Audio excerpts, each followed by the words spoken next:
भारतीय बाशिंदे ने corona virus की सवारी बना ली। भारत में एक शख्स ने अपनी मोटरसाइकिल को कोरोना वायरस की शक्ल दे दी ताकि अवाम में इस वबा का शऊर पहुंचाया जा सके। भारतीय शख्स ने मोटरसाइकिल इंजन में तब्दीली करके इसके ऊपर कोरोना वायरस की शक्ल का एक खोलनुमा ढांचा बनाया है और इस तरह ये कार की शक्ल का चलता फिरता कोरोना वायरस दिखाई देता है।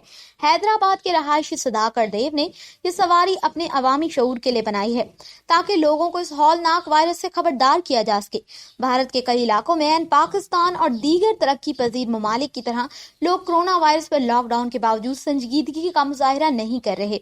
सुधाकर ने अंदरूनी तौर पर मोटरसाइकिल को तब्दील किया है और गाड़ी की नशिस्त लगाई है जिससे एक सीट वाली कार बन चुकी है।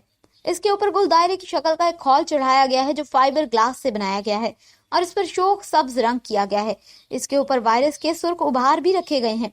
सुधाकर देव अपनी कार को बाहर ले जाते हैं ताकि लोगों में इस वबा से एहतियाती तदाबीर का शऊर पहुंचाया जा सके और यूं लोग इसका असर भी ले रहे हैं।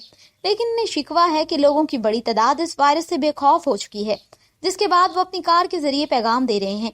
वाज़ेह रहे कि पूरे भारत में कोरोना वायरस की वबा रोकने के लिए 21 रोज का लॉकडाउन जारी है।